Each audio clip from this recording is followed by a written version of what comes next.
चिंतन यात्रा का प्रारंभ होने जा रहा है। अतः सभी लोग अपने चित्त, चेतना, जागृति व मन को संतुलित कर लेंगे। इस यात्रा के लिए तैयार कर लेंगे।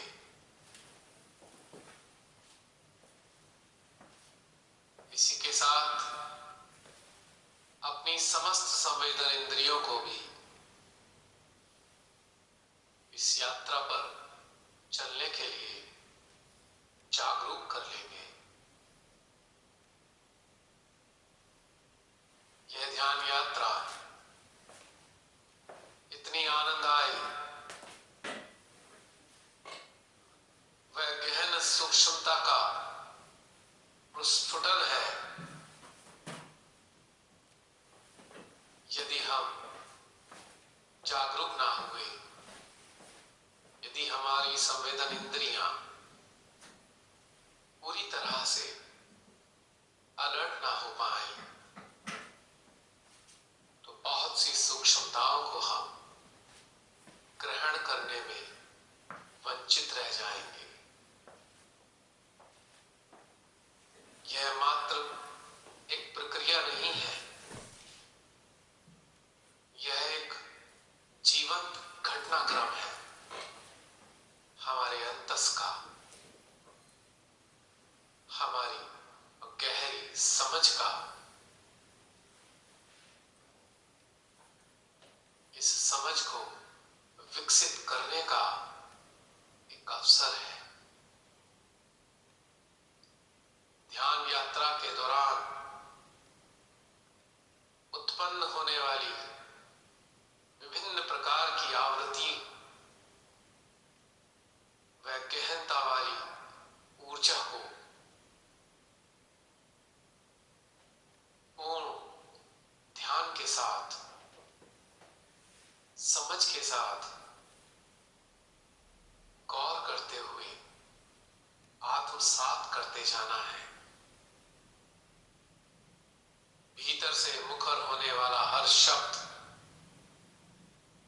एक अलग प्रकार की ऊर्जा से युक्त होता है। चाहे वो शब्द बोला जाए या ना बोला जाए, और उसमें निहित ऊर्जा हमारे भीतर ज्ञान की वृद्धि करती है। जो भी हृदय से उत्पन्न हो रहा है, हम सभी के हृदय से जो भी भाव, अनुभव शब्दों के रूप में प्रस्फुटित होते हैं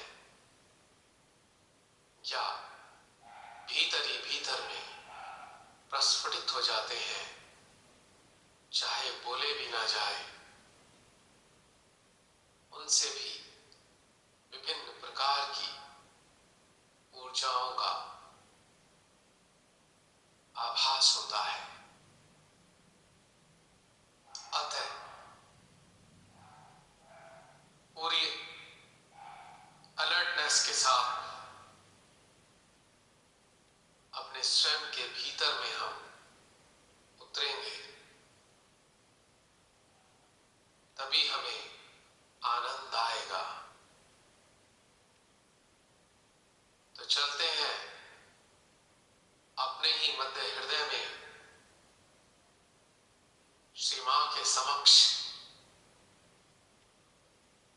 इसी स्थान से वो इस यात्रा के लिए हम सभी को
यंत्र में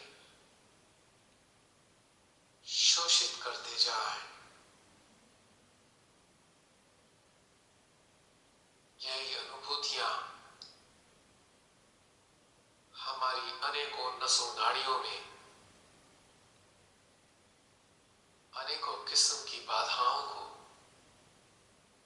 जो ब्लॉकेज के रूप में होती हैं, उनको खोल देती हैं।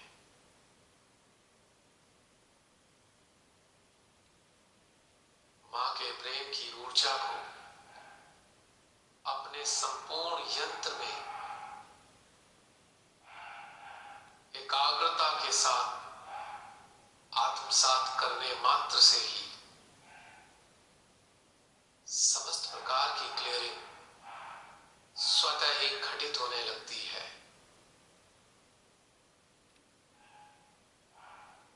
महसूस करें।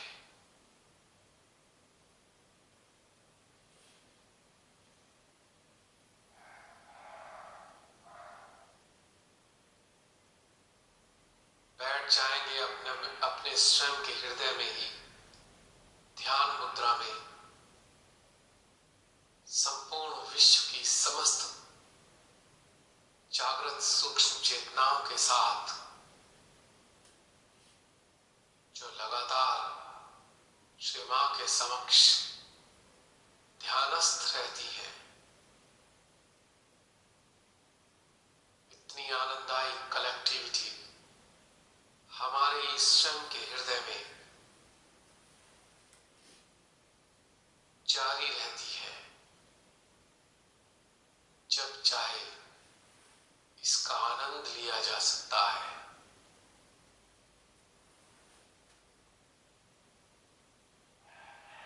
तभी तो हृदय में चित्त ले जाते ही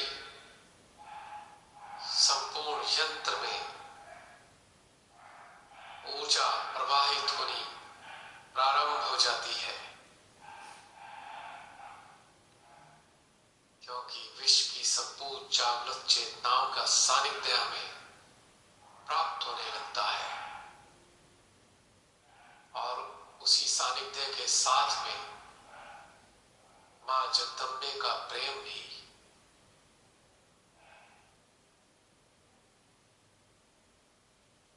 मां जगदम्बे को समस्त जागृत चेतनाओं का चित्त चाहिए, और समस्त जागृत चेतनाओं को मां जगदम्बे का वात्सल्य और प्रेम चाहिए। दोनों एक दूसरे के पूरक हैं, और इन दोनों का मिलन ध्यान की गहनता को बढ़ाता चला जाता है, और भीतर का आनंद साथ साथ बढ़ता जाता है।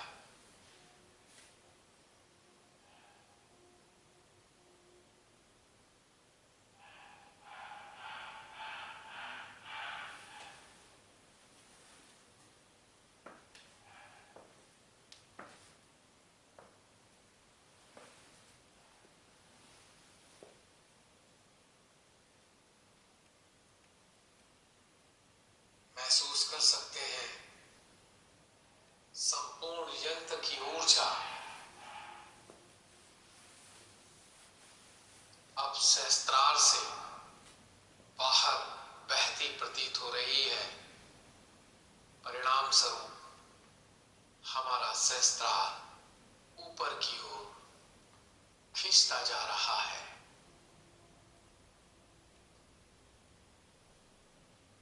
मानो मां आदि शक्ति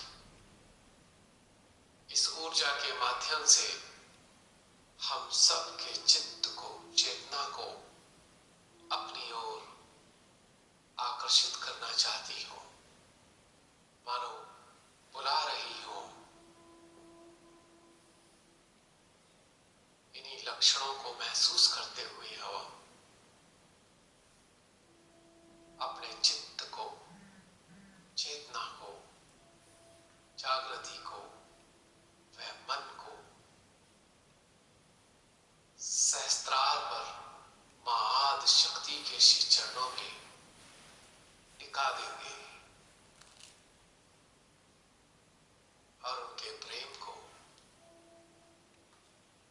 आत्मसात करते जाएंगे। कुछ देर के लिए इसी अवस्था में बने रहे। मां आद्य शक्ति के प्रेम की अनुभूति कितना आनंद देने वाली है।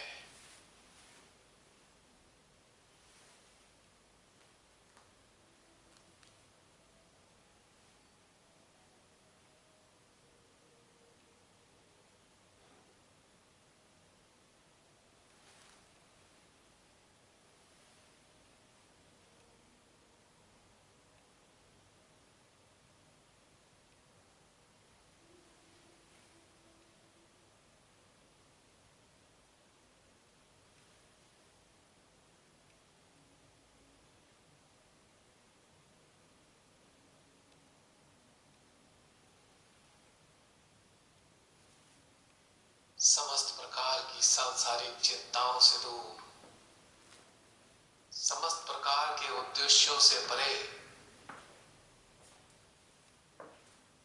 समस्त प्रकार की उलझनों से दूर मां के श्री चरणों का आनंद कितना प्रफुल्लित कर रहा है।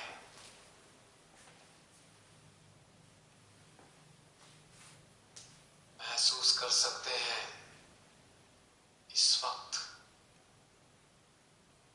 ना कोई विचार, ना कोई पीड़ा,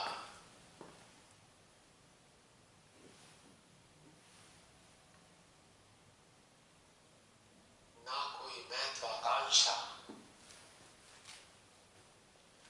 इस वक्त मौजूद है। सभी कुछ मां के वात्सल्य में घुल गया है।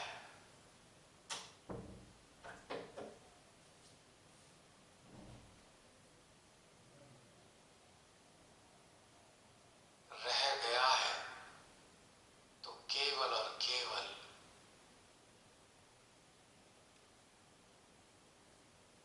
मां की गोद में बैठने का एहसास।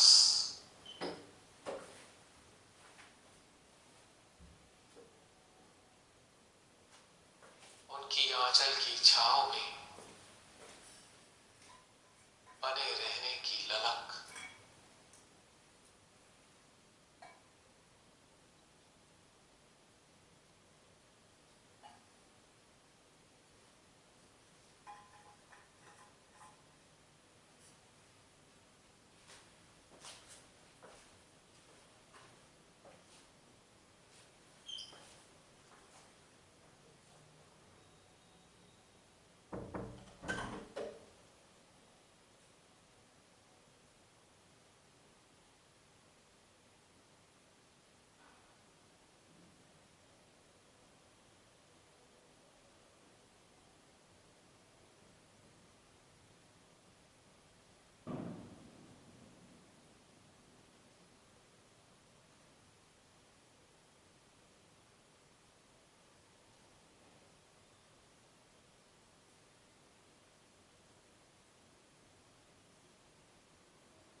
सहस्त्रार से प्रस्फुटित होता हुआ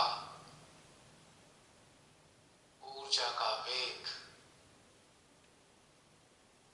हमारे चित्त को भी अपने साथ जोड़ना चाह रहा है।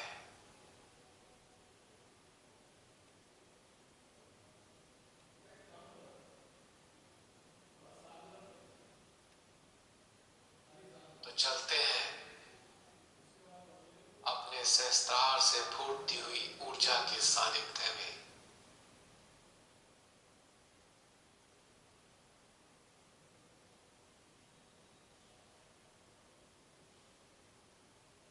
जहां जहां भी यह ऊर्जा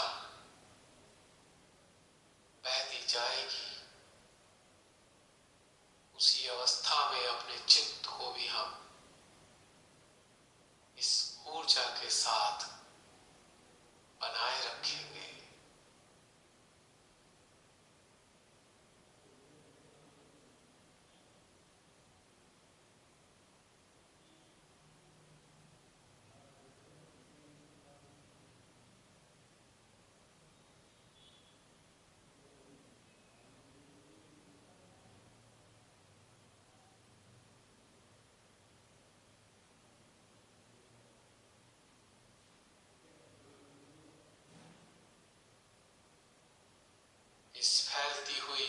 के साथ महसूस कर सकते हैं हमारा चित्त भी फैल रहा है चारों ओर।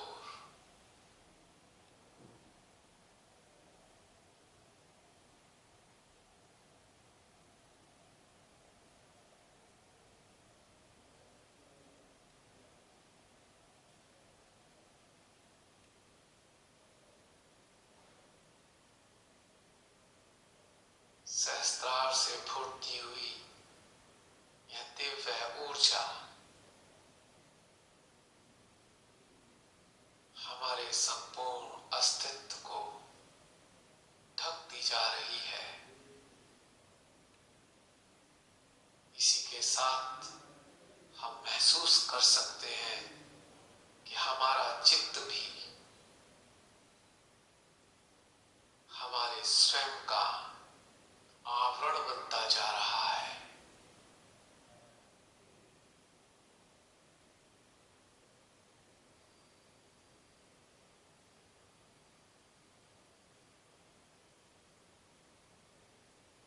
मां के प्रेम की ऊर्जा से आच्छादित हमारा चित्त हमारे लिए एक सुखद नरम चादर के जैसा महसूस हो रहा है। हम अपने स्वयं के चित्त के साए में ही आनंदित हो रहे हैं। महसूस करें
महसूस कर सकते हैं हम सभी मानो हमारे चित्त ने एक निराकार रूप धारण कर लिया है। एक शिवलिंग की भांति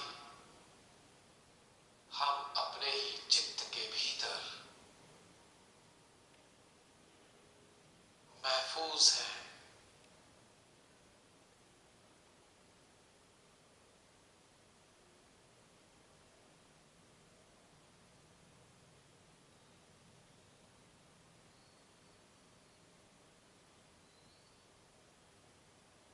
अपने स्वयं के चित्त रूपी शिवलिंग के भीतर हम आनंदित हैं।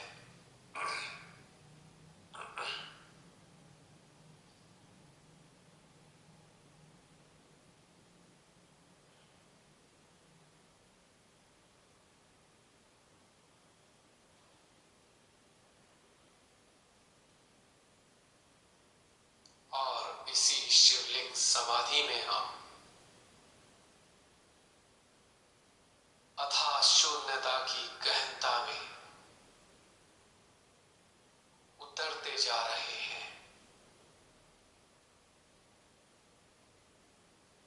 भीतर में केवल और केवल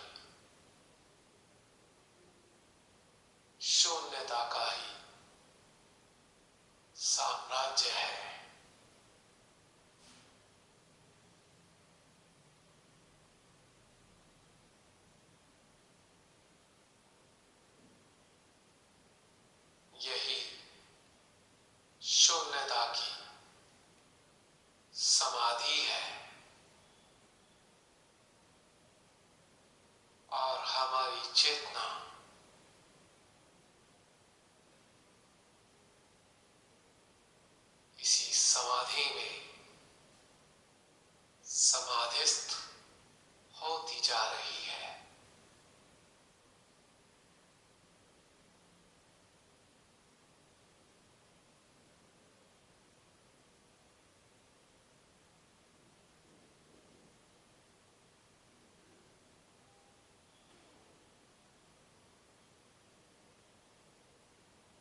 की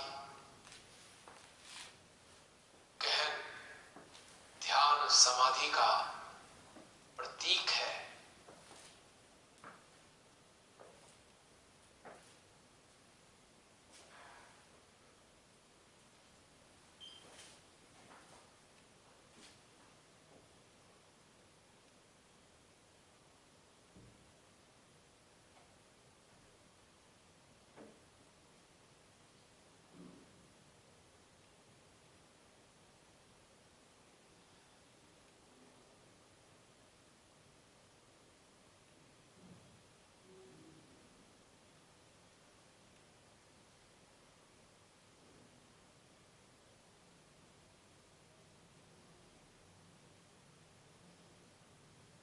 सहस्त्रार, आज्ञा, विशुद्धि, मध्य हृदय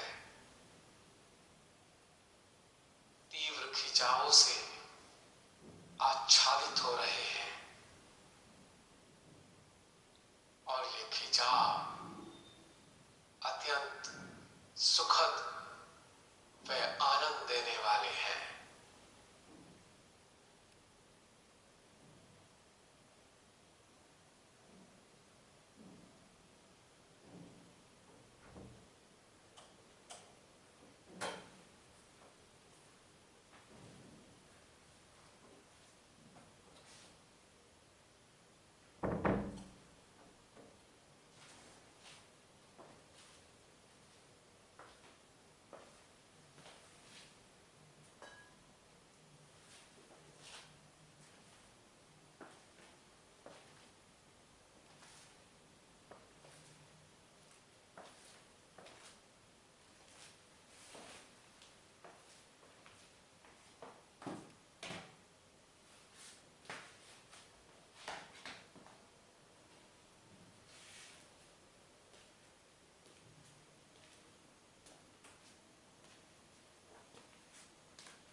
निरानंद से परिपूर्ण इस सुखद अवस्था में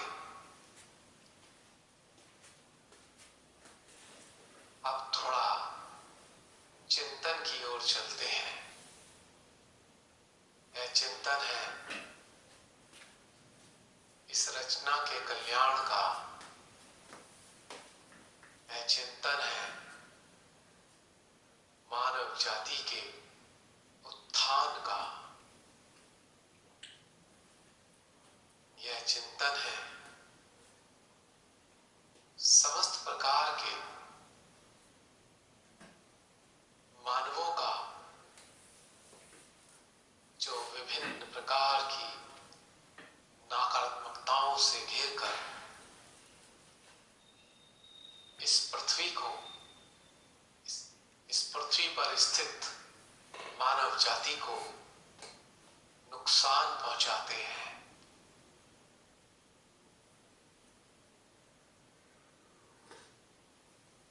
ध्यानस्थ होने के दो प्रकार के लाभ हमको प्राप्त होते हैं। पहला लाभ कि हम अनंत के साथ एकाकार हो जाते हैं, और दूसरा अनंत के साथ एकाकार होकर उसकी इस रचना की सेवा करते हैं। इस रचना को बनाए रखने में उनकी मदद करते हैं। तो एक साधक साधिका की जिम्मेदारी हो जाती है प्रभु की बनाई इस रचना के लिए कुछ ना कुछ योगदान अवश्य दिया जाए, वरना एकाकार होने का क्या लाभ। मात्र मोक्ष प्राप्ति के लिए एकाकारिता उचित नहीं। मोक्ष तो स्वतः ही हो जाता है जब एकाकारिता का आनंद आने लगता है। तो चलते हैं अपने कर्तव्य क्षेत्र की ओर कुछ देर के लिए। सभी आजकल अखबार के जरिए, टेलीविजन के जरिए, इंटरनेट के जरिए सूचनाएं प्राप्त कर रहे हैं विभिन्न प्रकार के आतंकवादियों के बारे में। ये आतंकवादी किसी न किसी मुल्क में जाकर वहां की जनता को भ्रमित करते हैं, उनके अपने साथ जोड़ लेते हैं उनको, और जगह जगह पर निर्दोष लोगों की हत्या करते हैं और इन हत्याओं के माध्यम से पूरी मानव जाति को भयभीत करते हैं और हमारी धरा की शांति को नुकसान पहुंचाते हैं। थोड़ा चिंतन करेंगे, यह आतंकवाद क्यों पनप रहा है? लगभग हर देश में ही यह समस्या है। क्या इसके लिए विभिन्न मुल्कों की सरकारें जिम्मेदार हैं, या मानव की अति महत्वाकांक्षाएं, या मानव जन्म के साथ चले आ रहे विभिन्न प्रकार के शैतान? कहा जाता है एक आदम के साथ 8 शैतान जन्म लेते हैं जो उसके मन पर राज करते हैं और तकनीकी रूप से राइट आज्ञा को अपना आराम स्थली बनाते हैं और यहीं रहकर मानव के मन पर शासन करते हैं और उसको अपना गुलाम बनाकर विभिन्न प्रकार के कृत्य कराते हैं। पर ऐसा क्यों हो जाता है? सभी लोग तो आतंकवादी नहीं बनते, कुछ ही लोग आतंकवादी बनते हैं, कुछ ही लोग नकारात्मकताओं से प्रभावित होते हैं। क्या कारण है? बिल्कुल सरल और साधारण कारण है, वो ये, मानव जन्म के बाद जब वो बड़ा होता है तो अपने चारों तरफ के संसार को देखकर जो वस्तु उसके पास उपलब्ध नहीं होती है वही पाने के लिए लालायित रहता है। भले ही उसके पास क्षमता हो या ना हो, पर उसके मन में एक भावना घर कर जाती है कि यह उसको चाहिए, और वो चीज यदि उसे नहीं मिल पाती है तो धीरे धीरे यह भावना और गहन होती जाती है और गहन होते होते उसके अवचेतन मन में समा जाती है। ऐसी ही अवस्था में आयु पूरी होने पर यदि मृत्यु हो जाए तो मानव की चेतना पुनः जन्म लेती है मानवीय देह के रूप में। अब यह पाने की इच्छा उसके सामूहिक अवचेतन का हिस्सा बन चुकी होती है। जब वो बड़ा होता है तो सामूहिक अवचेतन की दमित इच्छा उसके मन की सतह पर मुखर होने लगती है, और यदि कुछ अवसर उसे मिल जाए तो मानव उन इच्छाओं को पूरा करने के लिए लग जाता है। धीरे धीरे इस प्रकार के लोगों का समूह एक दूसरे से मिलता जाता है, क्योंकि की मानवीय आज्ञा के ऊपर आसीन कुछ शैतान उसको ऐसे ही अवसर उपलब्ध कराते हैं, उसी प्रकार की सोचों वाले मानवों से उनको मिलवाते चले जाते हैं और एक विशाल समुदाय एक प्रकार की इच्छाओं का तैयार हो जाता है। और जब यह समूह बढ़ जाता है तो उनके भीतर अन्य लोगों पर शासन करने की प्रवृत्ति जागरूक होने लगती है और यही प्रवृत्ति आतंकवादी संगठनों का निर्माण करती है।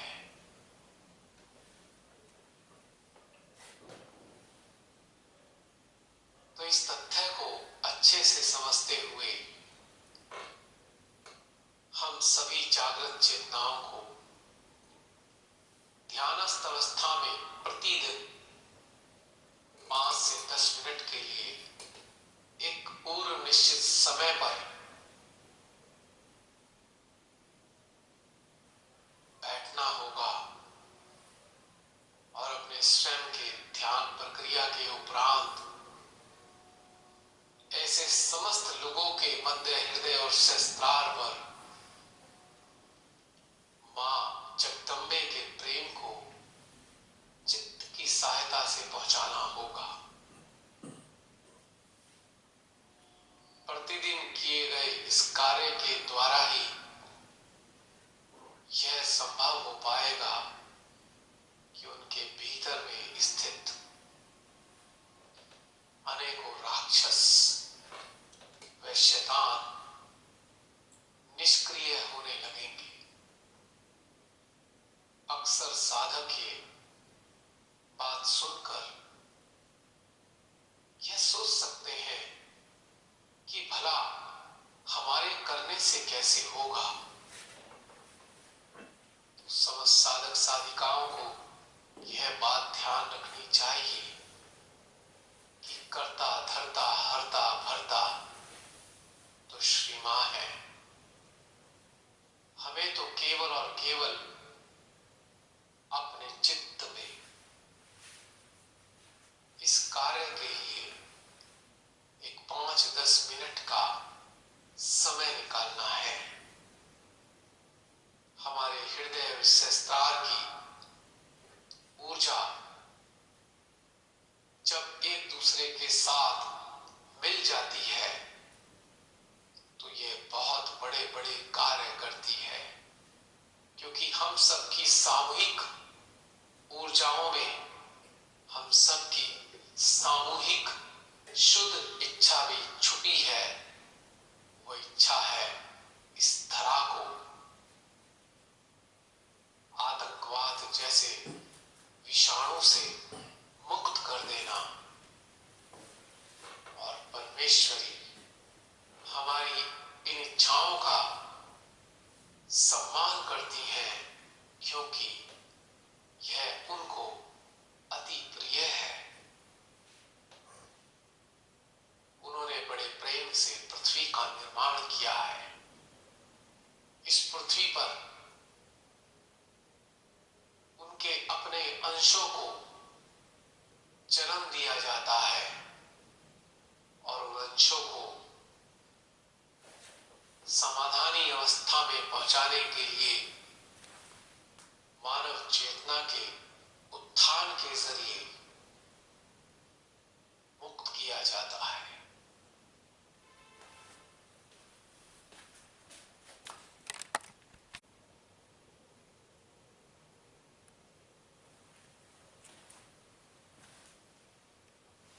तो हमारी यह पृथ्वी एक प्रकार से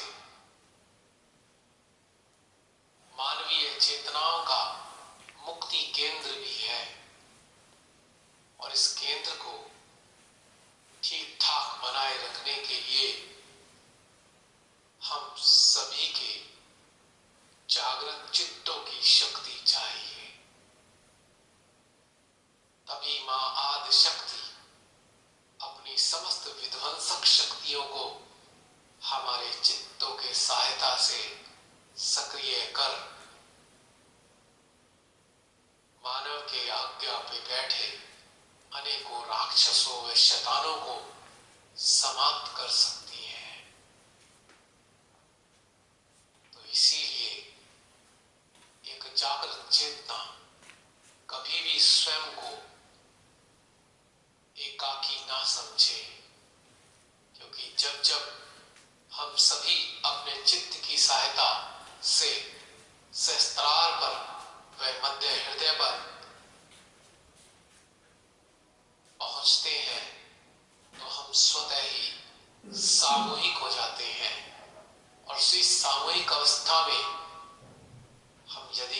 परिणाम दिखाई ना दे, पर यह बात सुनिश्चित है कि परिणाम अवश्य आते हैं।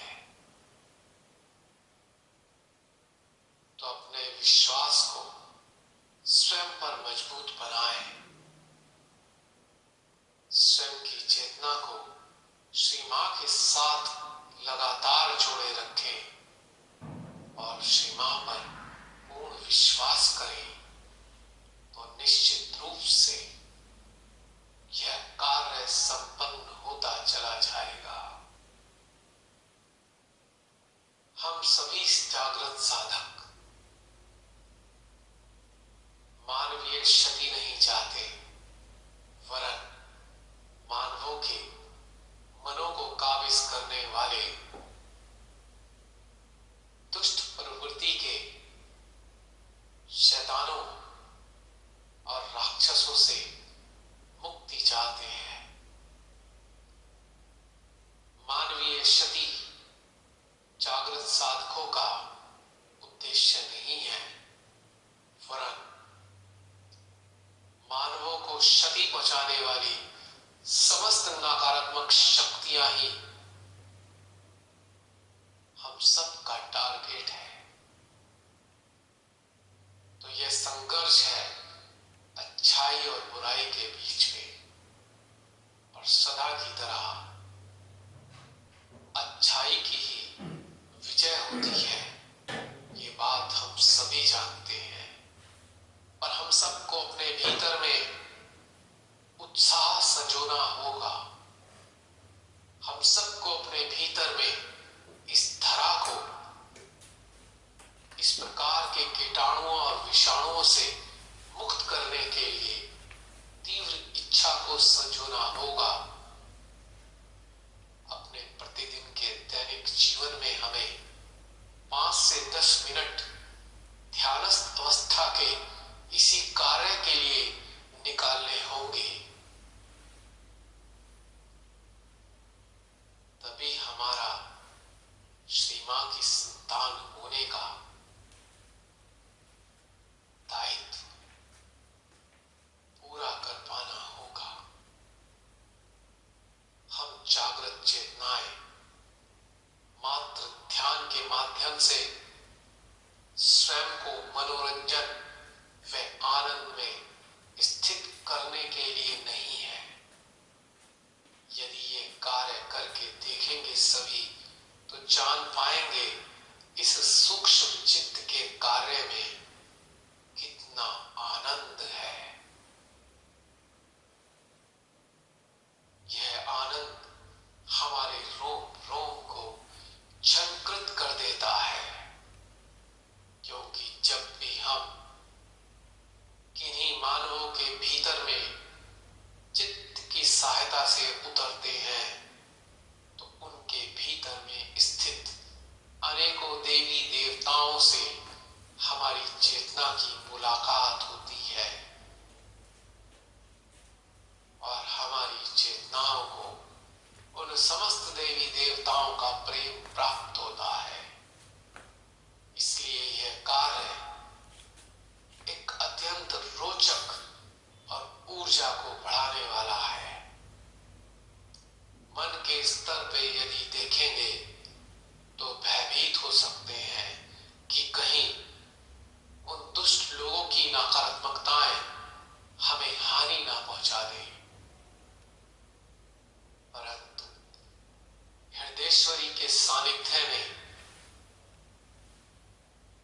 मां आदि शक्ति के श्री चरणों में स्थित होकर जब चित्त की सहायता से हम ये कार्य को अंजाम देते हैं, तो हमारे भीतर अथाह प्रेम, वात्सल्य व शक्तियां बहती महसूस होती हैं, और हम सबका आत्मविश्वास बढ़ता ही चला जाता है, जिसके कारण हमारा मानवीय जीवन अत्यंत सरल,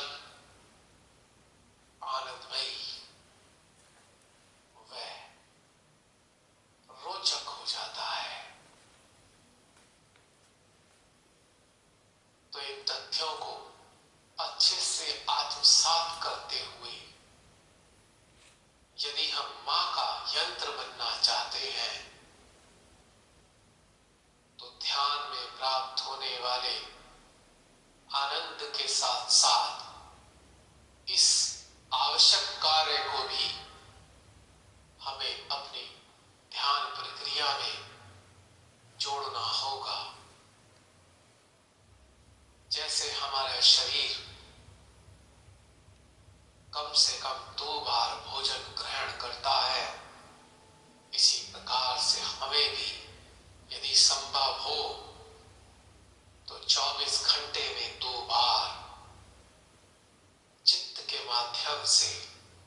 बेकार्य करना होगा।